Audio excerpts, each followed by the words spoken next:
Un autre sujet aussi qui me fait gueuler à propos de la pêche, c'est à propos de la pêche au vif, quelque chose que je pratique.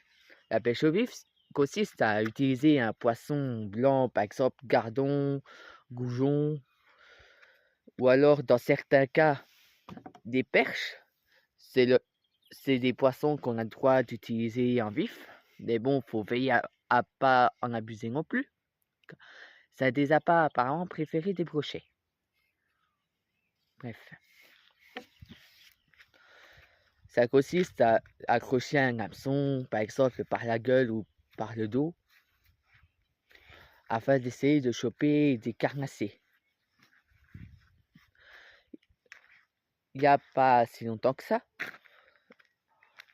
en novembre-décembre de l'année dernière, des associations ont essayé de nous reposer une énième fois un projet de loi pour interdire la pêche au vif.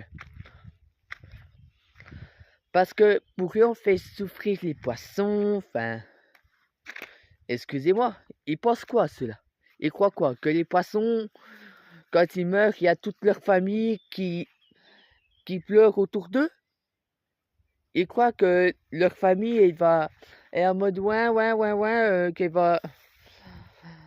qu'elle est en peine et tout? Oh! Faut arrêter!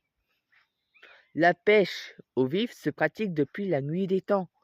Depuis qu'on a commencé à pêcher, on a commencé à pêcher au vif, on a commencé à pêcher avec des appâts comme des vers ou autres.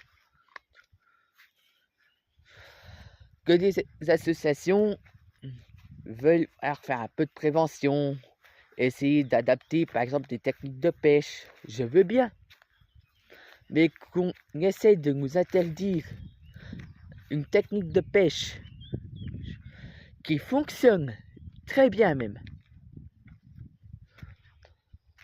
Tout ça pour leur petit plaisir, sachant que la plupart d'entre eux restent le cul sur leur canapé et ne vont pas sur le terrain, ils vont pas observer rien.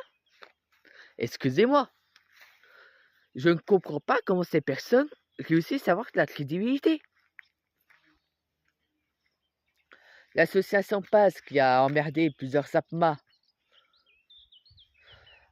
parce que celle-ci faisait des lâchers de truites, ils sont seulement 700, alors que niveau pêcheur, on est plus d'1 million.